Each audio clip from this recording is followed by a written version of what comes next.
결혼하고 난 다음에 또 시부모님과 같이 산다, 모시고 산다 이 부분도 분명히 있을 것 같아요. 그 이야기를 우리 어맹남 마담님의 이야기로 듣도록 하겠습니다.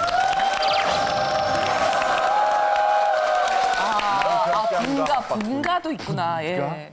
그런데 결혼할 적에 있잖아요. 우리 둘이 연애한다 그러고 손 붙잡고 이렇게 그 집에 와서 차를 마신다든가 뭐 이렇게 결혼 상대 비스름하게 얘기를 하면은 집에서 막 양가에서 막 반대하잖아요. 근데 절대로 부모가 싫다고 그러는 결혼은 하지 말아라 하고 싶어요. 내가 경험을 해봐서 진짜 기가 막힌 스트레스는 나만큼 받은 사람 없을 거야. 왜? 누가 뭐 나를 못 살게 굴어서 스트레스가 아니라 그 분위기, 눈초리, 그 말단 식모한테도 눈초리 받는 거 이것 때문에 뭐 못 견디는 거예요. 그러다 그렇고 내쫓겼잖아. 예. 내쫓겨서 이제 6개월 만에 이제 잡혀 들어왔잖아. 네. 집에 들어왔으니까는 이제 시어머니한테 이제 절을 했을 밖에 내가 아는 거라고 뭐 이렇게 절을 했더니 아이고 배운 아버랭이가 연기하고 있네. 이래는 거야. 어떡해. 이제는 웃으시는 이제는 웃으시고. 이제는 막 그때는 얼마나 와. 연기하지 말아야. 이러니까 우리 남편이 또 어머니 연기하지 말아요. 배운 아버랭이요. 그럼 어머니 아들은 뭡니까? 오. 그러면서 그런 말씀하시면 안 되죠. 그러면서 저희는 분가해야겠습니다. 그랬더니 어디서 그냥 금세 나오는 소리가 그따 그냥 허리를 반쯤 돌려가지고 여기서 풀스윙. 풀스윙으로 올라가. 이쪽으로 또 올라가. 이야. 그런데도 뭐 연습을 하세요, 이거. 선생님, 팔은 놔두고 허리로 틀을 거예요. 허리 그니까. 예, 그렇죠. 가르쳐줘. 우리 프로가 딱일 가르쳐주고 있는데 딱일 때리는 법을 가르쳐주고 있어. 그런데도 이 남자가 딱 앉아서 예. 이것도 휘청도 안 해. 쫙 이래갖고 그냥 동상같이 앉아서 다 맞더라고. 그러더니 저희는 드라마다, 분가하겠습니다. 이랬더니 그래. 그럼 분가하자. 이 집에 어쩌고 저쩌고 뭐 팔아서 반은 갖고 뭐 야 너만 문화생활 즐기니 뭐 이렇게 해서 나도 이렇게 하자. 네 그러십시오. 가자 야.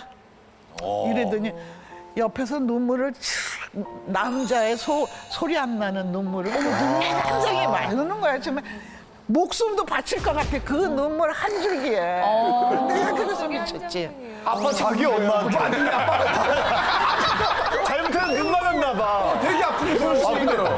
근데 그 마음이 느껴지네. 자기 엄마하고 안 보는. 그래갖고 딱 잡아채고 영화같이 가자. 이러면서 나왔어. 어디로 가나 그랬더니 우리 친정으로 가재. 그래서 우리 친정에 가서 2달을 버티고 안 가대. 그래갖고 의상 챙기는 아이들 가서 의상 챙겨가지고 와 이래갖고 2달을 버텨. 근데 이제 우리 친정엄마가 이제 있다가 야 우리가 이건 도리가 아니다. 우리 친정엄마 서울 깡쟁이거든요. 야 너희가 이렇게 있으면 안 되지. 저쪽 집 하나 팔아라. 팔아갖고 어머니 집 사서 분가시켜 드려라. 편안한 대로. 그리고 너희가 그리 들어가 살아라. 그래 우리 엄마가. 그래서 그거 팔아서 정릉에 정말 마당 예쁜 집 사 드리고 그리고 우리가 들어가 살았어요. 집은 누구 거였어요? 파신 집은? 어맹란이 어메르 스님 거죠? 그러니까 스님 그 팔아가지고 분가시켜 드린 거잖아요. 법안과 모든 건 다 돈이 기본. 그 여유가 있으면 분가시킬 수 있는 거야. 그랬어. 이제는 아주 젊은 분들이 깍쟁이가 돼서 있죠. 그러니까. 저 살 때 방 한 칸이라도 얻어놓고 결혼하더라고. 전에는 같이 묻혀 살다 엄마 나 좀 나가게 이렇게 좀 돈 좀 해줘 이러는데 깍쟁이 돼서 집 딱 마련하고 결혼하더라고. 이게 꼭 깍쟁이가 아니라 시대가 바뀐 것 같아요. 저 초등학교, 중학교 때는 늘 집에 친척 누나나 형들이 살았어요. 공부하러 서울 시골에서 올라온 맞아. 서울에는 맞아. 아버지밖에 없으니까. 맞아, 그리고 맞아, 맞아. 외삼촌들도 있었고요. 그러니까 그런 게 굉장히 자연스러운 세대고요. 저희 그렇지. 세대는. 근데 이제 어느 순간에 지금 세대는 핵가족화되고 아파트도 그 딱 정해져 있고 하니까 그게 아직 꼭 깍쟁이라고 이렇게 매도할 건 아닌 것 같아요. 옛날하고 조금 다른 게 이제는 자식들이 시집을 가고 뭐 장가를 가도 부모님이 옛날 시어머니, 시아버님처럼 나이가 연로하시지 않아요. 왜냐면 그 두 분의 인생이 또 그렇죠. 있어요. 맞아요, 그래서 맞아요. 그런 100세 시대. 분가라던가 이런 확실히. 게 조금 더 편하게 얘기가 오갈 수 있는 것 같아요. 너무 웃긴 게 뭔지 알아요? 네? 이 마다님들이 얘기하잖아요? 그럼 이혁재 씨랑 저랑은 이렇게 얘기하시면 몸이 이렇게 뒤로 갑니다, 이렇게. 근데 김정민 씨가 얘기하니까 저도 이렇게. 아이고, 안 돼요. 이거 알겠어요. 젊은 친구가 너무 신뢰감 있게 얘기해. 지금 제 기분이 어떠냐면 같이 살고 있는 며느리 입장인 것 같아요. 시어머니고 남편인데 자꾸 그러면 아유, 나는 저 같은 며느리 있으면 나는 딱이 100%. 기죽지 마, 괜찮아. 이러면 안 오빠가 막아줄게, 걱정하지 마. 안 된다고. 엄마, 째려보지 마, 다. 우리 정민이 힘들어. 야, 이 사람은 이제 부모님을 모셔야 되는데 예전에는 당연히 장남이 모시는 거 아니야? 이게 좀 전반적으로 다 사회적 보편화된, 그랬어요. 근데 네, 이제는 또 방식이었죠. 다르죠. 장남과 장녀가 막내면서 뭐 그렇지. 다 이렇게 되는 거니까. 자, 그 이야기를 한번 해보도록 하겠습니다. 우리 유인경 마담님의 이야기를 들을게요. 왜 나만 엄마 모셔야 돼? 얼마 전 설문조사를 했는데 외동 아들 딸이 엄마를 모시겠다라는 게 한 80%대는 거예요. 근데 뭐 장남 차남은 오히려 장남이 제일 모실 것 같지만 아니래서 와 외동 아들 딸이 효심이 깊은가 그랬더니 그 차원이 아닌 것 같다는 거죠 제가 볼 때. 외동 딸 외동 아들은 당연히 모실 수밖에 없다라는 책임감이 있어요 기본적으로. 맞아. 그런데 형제가 많으면 그죠 왜 장남이니까 나를 모셔? 요새는 장남이 유산이 많은 것도 아니에요. 다 공평하게 나눠요. 뭐 둘째 왜 형님 있는데 내가 막내는 딸이 편하다는데 왜 편한 쪽에 가시지? 뭐 이렇게 되다 보니까 누군가가 모셔야 될 경우에 흔쾌히 모시는 게 아니라 최영림 씨 그 누님처럼 이 형 내가 뭐 25년간 시어머니 모셨으니 모실 이럴 건 25년의 내공이 있으셔야 가능한 얘기고 그게 아닐 경우에는 이게 부모님을 모시는 무슨 뭐 며느리와 시어머니의 갈등이 이게 아니라 형제 간의 싸움이 되더라고요. 예. 맞아. 저는 이제 오남매 막내인데 제가 뭐 어머니를 모시고 착해서 그런 게 아니라 저희 남편이 흐드러지게 한번 부도가 나준 바람에 예, 그 친정 엄마랑 M&A를 하다시피 한 거예요. 저희가 그러니까 친정 엄마 같이 살게 된 같이 살고 저희 딸을 봐주시다가 어머니가 홀연지 치매에 걸리신 경우여서 모신 게 아니라 그냥 사시는 와중에 병이 왔으므로 제가 받아들인 상황이었죠. 근데 도망가게 해서 그것도 아닌데 모시다 보니까 어느 때 웃고 가는 게 뭐냐면 어머니가 기억이 흐려지시고 왜 우리 엄마 이렇게 된 상황보다도 왜 우리 언니와 오빠들이 잘 안 찾아올까? 내가 단 하루라도 왜 오빠네 집에 어머니를 하루라도 좀 모셔서 나 왜 시어머니 계실 때 한번 푹 늘어지는 것처럼 한번 우리 식구들도 한번 이렇게 뻗고 있지 못할까? 저도 뭐 남편 눈치를 안 볼 수가 없는 거죠. 그럼 내가 무넘동네 외동딸도 아닌데 내가 왜 이런 생각이 좀 들더라고요. 그리고 어느 날 어머니가 뭐 갑자기 좀 큰 토사강남 같은 거 하셔서 응급실에 실려간 적 굉장히 많아요.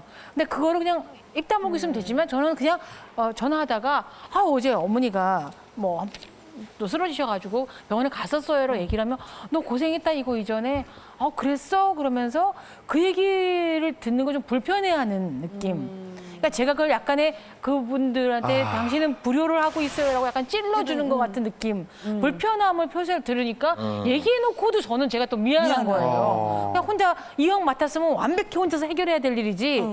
조금이라도 제가 이건 부모 모시는 생색내니? 뭐 잘난 척하니? 너는 무늬만 심청이잖아. 뭐 이런 얘기를 많이 듣는 경우가 좀 많았어요. 그래서 저는 만약에 누군가를 어머니를 형제가 있는 가운데 모셔야 된다면 모시는 형제에 대해서는 우리는 돈을 더 달라는 것도 아니고 인정을 해준다는 거예요. 맞아요. 알 쓰고 있어. 알고 힘들지. 그런데 그게 아니라 얼굴이 더 거칠어진 것 같아요. 모시려면 잘 모시지라고 하는 분들 많다 그러죠. 친구들이 얘기에 따르면. 뭐 신우가 한번 오셔가지고서는 옷 좀 사드려. 이렇게 뭐 누워있다고 왜 이렇게 속옷 안 바꿔드려. 이런 말들이 어마어마한 비수가 될 수 있다는 거예요. 저는 진짜 공감이 되는 게요.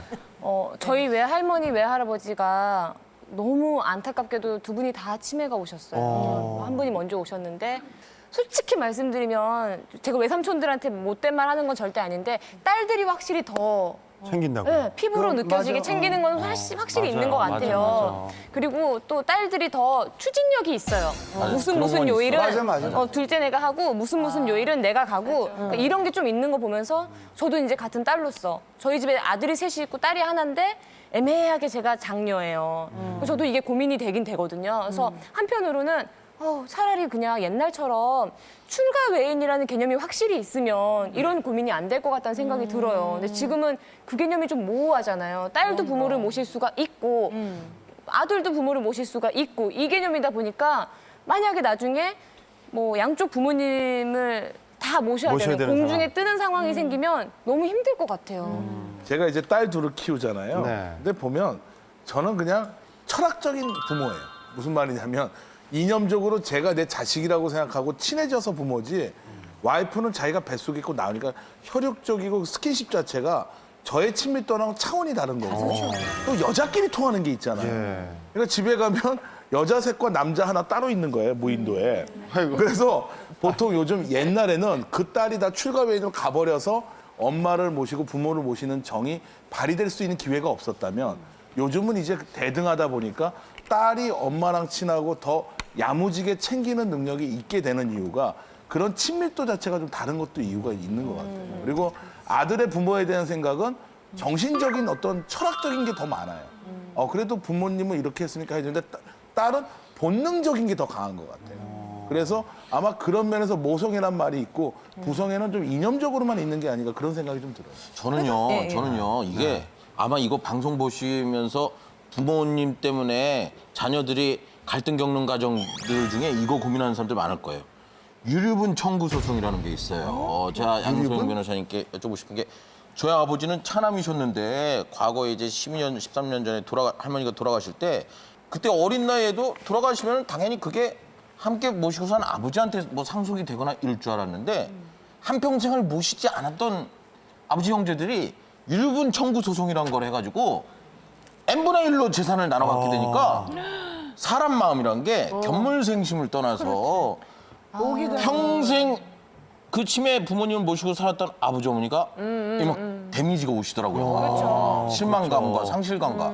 그래가지고 제가 그 유류분 청구 소송으로 가기 전에 아버지 형제분들을 다 모셔다 놓고 제가 얼마씩 드릴 테니까 포기각서에 좀 도장 좀 찍어달라고 해가지고 받아온 적이 있는데 이게 좀 법적으로 우리가 부모를 그냥 말로만 형식적으로 이젠 효도해라 뭐 이러지 말고 실제로 부모를 모신 정말 잘 자녀가. 효도하고 이런 자녀들이나 이런 사람들한테 뭔가 법적으로 나라가 혜택을 좀 줘야 되는 거 아니에요? 그러니까 사실은 이제 지금 그런 소송이 굉장히 많이 벌어지고 있거든요. 그러니까 아까 이제 유인경 기자님께서 말씀하신 얘기는 경제적 능력이 없는 부모님을 누가 모시느냐 이건 정말 치열한 생존 싸움이에요. 왜냐하면 부모님한테 나올 게 없는데 서로 안 모시려고 하는 거죠. 근데 부모님이 그나마 줄 게 있는 분들은 사실은 서로 모셔가려고 쟁탈전이 그러니까. 벌어지는 게 지금 현실이고. 돈 모시려고 그러는 거죠. 예, 그다음에 이제 돌아가시고 난 다음에 우리 지금 이혁재 씨 같이 얘기한 이유는 다른 형제들은 이렇게 생각하는 거예요. 그래, 네가 그렇게 모셨는데 너는 그 집에서 편하게 평생 살지 않았느냐. 그러면은 나누는 거는 똑같이 나눠야 되는 게 맞지 않겠나 이렇게 얘기를 해요. 근데 아마 이제 법원에서는 사실 그게 이제 사건으로 갔으면 부모님을 모시고 기여한 부분에 대해서 기여분 청구라는 소송을 해야 되는 거예요. 아, 또 소송을 해야 돼요? 네. 그래서 형제들. 이게 정말 뭐 지금 부모님 모셔야 되는 이런 문제가 바로 경제적인 문제하고 너무 밀접하게 연결이 되니까 그런 게 소송이 많이 지금 있죠. 예. 야, 지금 이 장남, 돈이 부모 모시는 거랑 부딪힐 때 가장 서운하고 서글프실 것 같아 부모님 입장에서. 모시는 거에 대해서 요즘에는 딸들도 나도 나중에 상황이 되면 모실 수도 있겠다라는 생각을 하지만 예전에는 무조건 장남이었었잖아요. 예전에. 그 부분에 대해서 이제 약간의 스트레스를 받고 계신 분이 계세요. 안녕하세요. 네. 예. 저는 결혼을 하고 보니까 네. 제가 네. 장남의 맏며느리가 됐더라고요. 장남하게 몰랐어요? 네, 그래서 좀 알게 모르게 장남이 꼭 부모님을 모셔야 된다고 주변 분들이 그렇게 말씀을 하시니까 어르신들은 그렇게 얘기를 하시니까 네. 그런 생각을 갖고 있었는데 제가 하루는 나는 부모님을 별로 안 모시고 싶은데 지금은 좀 모시고 싶지 않은데 어떻게 생각을 하냐 이렇게 물어봤더니 옛날에는 그러니까 처음에는 그래 나도 같이 살면 불편해 우리 부모래도 불편해 이렇게 얘기를 하더니 한 10년이 지나니까 또 그런 얘기를 하니까 갑자기 버럭 화를 내면서 내가 장남인데 그럼 누가 모시냐 이렇게 말이 바뀌더라고요. 수정 웃으시면 살아야지 그러면은 그냥 냅두시냐고 막 화를 내서 제가 이제 찍소리도 못하고 이제 가만히 깨갱한 적이 있었어요. 오늘 방송에 나오셔서 찍소리 하시네요.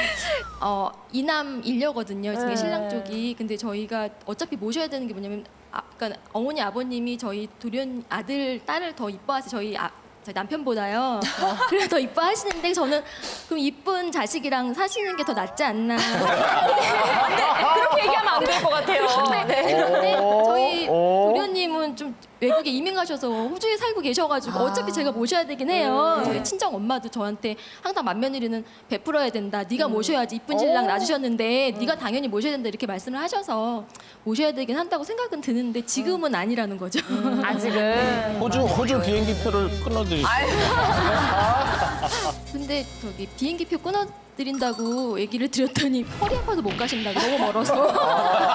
그런 건 방법이 어떨까요? 일단 무조건 법으로 장녀든 장남이 부모님을 모시는 걸로 하고 대신 그 모시는 장남의 며느리는 우리나라 3대 통신사가 통신료 무료 그리고 3대 백화점이 항상 항시 20% 디스카운트 맏며느리 카드 뭐 이런 걸 만들어서 각종 혜택을 주어줘서 내가 좀 당당히 의무를 다하면서 법적으로 나도 누릴 거야 혜택을 좀 쫙쫙 누리는. 옛날에 장남한테 재산을 좀 많이 줬잖아요. 그 이유가 너희 집을 좀 빌려서 저 형제간에 화목도 좀 하고 네가 좀 그걸로 이렇게 베풀어라 제사도 지내고 그랬던 얘기 같아요. 근데 제사를 제가 모시잖아요. 제사를 모실 때마다 아무도 저를 도와주는 사람 없이 혼자 장 봐서 혼자 들고 다니면서 낑낑낑낑 거리고 그러면 12시에 제사를 모시면 9시쯤 다 오셔요 이제. 우르르 먹고 다 비빔밥까지 비벼서 먹고 새벽에 2, 3시쯤 휙 가시잖아요. 가고 나면 근데 다 싸서 가죠. 물론 그거를 저는 다 이렇게 생각해서 하지만 휙 가고 나면 뒤 가고 난 다음에 상 밑에 있는 냅킨, 상 밑에 있는 젓가락 떨어져 있는 거 다 제끼 닦아서 사다 보면 저는 아침 6시가 돼요. 그러고 날 때면 내가 왜 혼자 이렇게 독박을 뒤집어 쓰고 이렇게 하고 있어. 가는 사람들은 그냥 뭐 옳게 했었어. 뭐 형수님 애쓰셨어요. 그 한마디로 휙 가는데 너네하고 나하고 다른 게 뭐 있어. 굉장히 야속해요. 늘 해마다 생각해요. 내년 제사에 내가 너희를 오게 하면 사람이 아니야. 이런 생각을 내가 정말 해요. 아까 선생님한테 배운 이거 한 대를 하고 싶잖아요. 그러면서 꾹 참으면서 풀스윙이라고. 네, 그게 정말로 마음에서 쌓이는 상처가 되는 거예요. 살아있는 사람들에 대한. 제사하루도 그런데. 근데 사람이요. 네네. 미안한 줄 알아요. 내가 그 짓을 하거든. 아니 미안한 줄 알죠. 그래서 큰 동생님 말씀이라 그러면 정말 하늘이 내린 말씀으로 복종하죠. 뭐 동서 얘기만 나오시면 일단 우리 엄녀서 자, 오늘 부모님 모시는 얘기를 했습니다. 네. 이번 주 if 내용도 정말 기대가 됩니다. 또 어려운 거 나올 거 막 걱정된다. 주제를 공개합니다. 아들은 나를 모시고 싶어 하지만 며느리가 반대한다면? 여보. 나 외동딸인 거 알잖아. 그거 알지. 나 이렇게 사람들하고 부대끼고 이렇게 사는 거 못하는데. 알지. 갑자기 이렇게 시어머니랑 살면 내가 너무 힘들지 않을까? 진짜 그렇게 힘들겠어? 못해. 말도 안 돼. 만약에 그렇게 살고 싶으면은 자기는 자기 어머니랑 살아. 나 따로 나가서 그럴 순 살게. 없지, 여보. 내가 머리 깎고 절에 들어갈게. 그럴 수 내가 그러면 저기 우리 엄마한테 한번 얘기 좀 해볼게. 그래, 잘 생각했어. 어머니. 아유, 그래. 어머니 벌써 알아. 끙끙 알아. 옆에 있었는데 잤어? 어머니 저기 옷 안 들리는 척하느라 힘들었다. 무슨 일이니? 드릴 말씀 좀 있는데요. 저기 어머니 함께 사는 거 아이고 예뻐라. 그럼 무슨 얘기? 함께 사는 거 너무 힘들 것 같아요. 내가 난 괜찮다. 난 안 힘들다. 아니요, 저희가 좀 제 아내가 좀 힘들어해서 죄송합니다, 어머니. 그렇구나. 힘들대. 예. 난 괜찮다. 난 괜찮다. 니네 잘 사는 게. 고맙습니다. 여보, 어머니한테 인사드려. 괜찮으시대. 고맙습니다, 어머니. 그렇게 밝게 인사해. 그래, 니네는 말만 있으면 그러니까 나를 이제 내치겠다는 거지. 그래. 혹시 나중에 힘든 일 있으면 연락하세요. 아, 그래, 그 전화할까? 마침 어머나 전화 어머나 나 돈 없어서 폴더 전화할게. 여보세요. 에? 뭐? 어디? 그게 그렇게 됐어. 선산 땅이 개발돼서? 어머니. 그게 부르는 게 값이야. 자기가 선산에 땅이 있어. 있어. 우리 엄마 이름으로 돼 있단 말이야. 평이. 그래? 알았어. 아우, 이런 폴더 전화기 버려버리고. 어머니! 무슨 일이세요, 어머니? 누구신데 손을 좀. 어머니 저랑 까톡 친구예요. 어머니, 우리 맨날 연락하면서 지내요, 어머니. 누구신데 지금?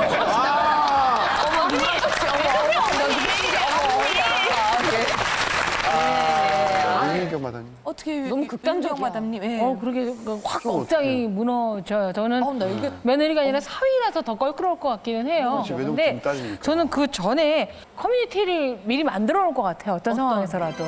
요즘 보면 뭐 미국에서 보면 무슨 뭐 힘이 빠진 양로원 뭐 이런 분들이 아니라 한 50대부터 시작을 해서 자기네들끼리 공동체를 개발해 갖고 있더라고요. 그래서 누구는 뭐 요리 담당, 누구는 청소 담당, 누구는 독서 담당 해가지고 뭐 우울한 양로원의 모습이 아니라 뭐 빌라 같은 것도 다세대에서 공동체가 돼 있으면 거기 들어서 즐겁고 쾌활하게 살 수 있을 것 같고요. 돈 없어도 들어갈 수 있는. 그다음에 저는 보니까 돈은 제가 이제 재밌는 얘기 잘하고 그랬더니 주변에서 나이 들면 저랑 살자고 하는 그러니까 분들이 얘기 굉장히 담당으로. 많아요. 예. 네. 그게 재산으로. 네. 돈은 없어도 이게 좀 있기 때문에. 이게 있으면 어디 가든 살아요. 근데 그 사위 괘씸하네요. 지금 있지도 않은 사위가 벌컥 화가 나네요. 안 모시겠다 그러니까. 예. 이혜정 마담님은 어떻게 하시겠어요? 전 때려 죽여도 저러면 며느리가 저러면 아들한테 집에 안 가죠. 근데 저는 정말 식당에 가서 설거지를 해도 제가 벌어서 어떻게든 기어다니면서라도 얼마나 하지. 시원시원하게 잘하실까. 절대로 저는 며느리가 반대한다면 거기에 저는 안 갈 거예요. 네. 정말 저는 그냥 내 아들을 안 보는 한이 있어도 그런 꼴은 안 보죠. 나도 비참하고 꼴은 안 본다, 네, 저 꼴은. 그럼요. 저 때문에 아들이 더 비굴해져야 되고 저 때문에 아들이 정말 며느리한테 한 번 더 처갓집에 한 번 더 하는 죄인 되는 꼴은 못 보죠. 양수영 마담님. 네. 저는 실제로 이제 이런 분들 많이 보거든요. 그래서 이제 마트 같은 데서 아르바이트 하면서 생계하고 요양보호사 자격증 따가지고 이렇게 생계 유지하시고 하는데 저도 거기까지 그렇게 해보다가 정말 그래도 안 되면 저희 자녀들 상대로 부양녀 청구 소송을 할 것 같아요. 네. 결국 법이군요. 결국 법이야. 자기 재능을 살려서. 그래서 부양녀를 받아서 그거 가지고 또 생활을 하고 그렇게 이렇게 무섭네. 네. 난 어디가 설거지 한다고 그러고 여기로 선생님 결국 자기 재능을 쓰는 거예요. 예, 선생님. 재능을 쓰는 거예요. 설거지로 돈 더 버실 것 같아요. 그 생각이라. 저는 어떻게든 욕쟁이 설거지. 며느리한테 이거 털어가지고 그 집에서 재밌게 살 것 같고. 우리나라 민법에 자녀는 부모를 봉양할 의무가 있다고 헌법에 있는 행복 추구권만큼의 보장이 돼 있다 하더라도 부모가 왜 안 하고 나오겠다고 하냐면 부모는 효도를 받기 위해 자식을 키워준 건 아니거든요. 그건 자녀의 의무일 뿐이지. 저는 어릴 때 제 딸이 처음 아장아장 걸으면서 엄마 했던 때 그것만으로도 앞으로 한 20년은 더 모두 고용해 줄 수 있을 것 같아요. 엄마가 되게 해준 것, 엄마로서 누리게 해주는 기쁨 이거가 많아서 그 이후까지 그걸 하는 건 아니어서 이게 부모 마음하고 아이 마음 다른 거예요. 빈털터리가 되면 부모님이잖아요. 만약에 네. 빈털터리가 되지 않았으면 아내가 반대하면 안 모실 수도 있어요. 근데 빈털터리가 된 부모인데 맞습니다. 아내를 정말 꼬시죠. 여보, 반대로 당신 부모가 그러면 내가 맞아요. 안 모시겠니? 당연히 내가 모셔야지. 그래도 안 한다 그러면 전 단호하게 이혼합니다. 그럼 누가 갚아요? 그리고 재혼을 합니다.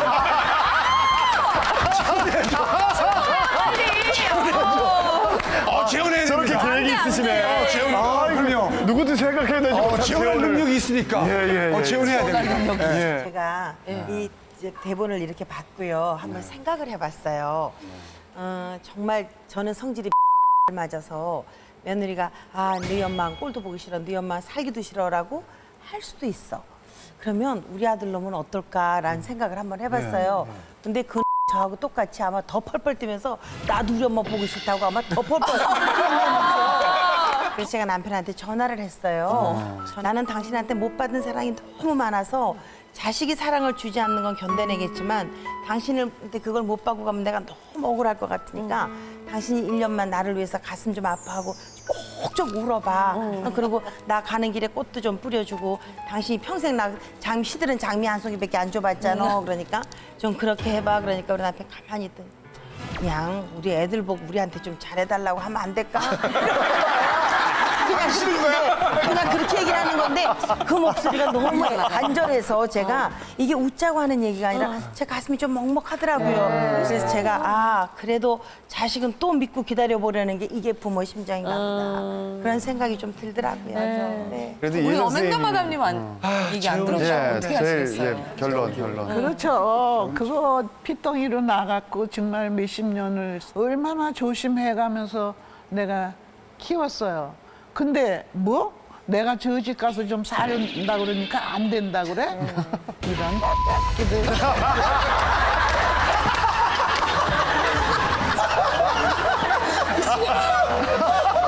아니 이것들이 인간이야. 개야. 아니 걔도 그러진 않아요. 진짜 개도 예. 저 밥 주는 사람한테 절대로 충성을 충성하고 다하죠. 밤에는요 꼭 지켜줘요. 문을 바라보고 자지. 문 바라보고 자요. 그랬다 그 문만 누가 탈컥하면 막 짖고 막 덤벼요.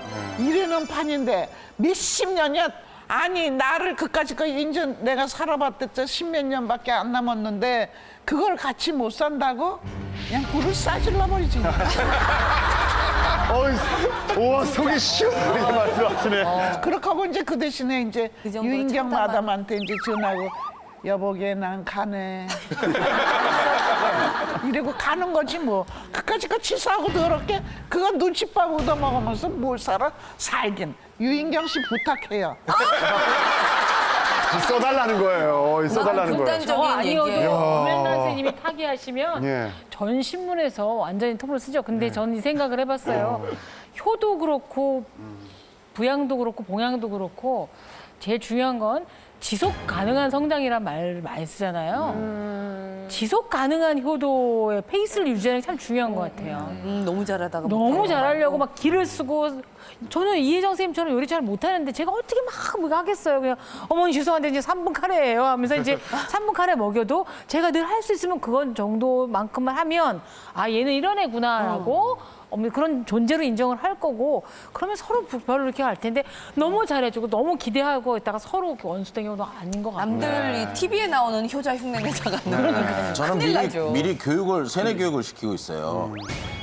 애들 영어 조기 교육 막 하고 그러잖아요. 영어는 맨 처음 배울 때부터 I'm a boy, you are a girl 이런 것만 배우는데 한학이나 서예학원을 다니면은 저희 아이들 캠프를 자꾸 보내는 이유가 아버지 분할생나 몸신 어머니 모날생나 기르시 이게 한자 문화권은 맞아. 효에 대한 맞아. 베이스가 효에 대한, 맞아요. 기본으로 있어요. 그래서 저는 어렸을 때 어머니가 7살 때부터 5년 동안 서예학원을 다니는데 원장 선생님이 난 잘 쓴 것 같은데 집을 안 보내주는 거야. 합격이 안 돼서. 그때 집에 가기 위해서 썼던 한시가 송강정철 선생님의 어버이 살아실 때 성기 다하라. 지나가는 후에 달 더위에 평생 고쳐 못할 일이 이쁘니까 하노라를 통과하고 싶어서 막 썼는데 그게 세월이 지나서 철이 들고 나니까 이치를 깨닫고 나니까 그게 진짜 애달더라고요.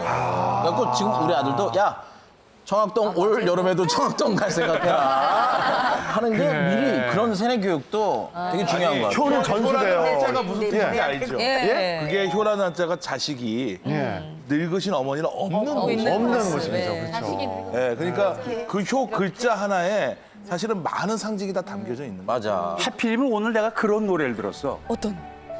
28 청춘 소년님네 백발을 보고 웃지 마라.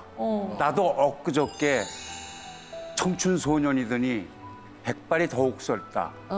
이러면서 이게 저 이은관 씨 노래의 가사야. 내가 너무 철학해가지고 그걸 외웠어. 맞습니다. 듣는다 이거. 그렇지. 금방 우리가 그 부모가 되는 거죠. 네. 부모 심정이 되는 거고. 자, 우리 정신 차리고 삽시다. 아직까지 구독과 좋아요 안 누르셨어요? 지금 당장 눌러주세요.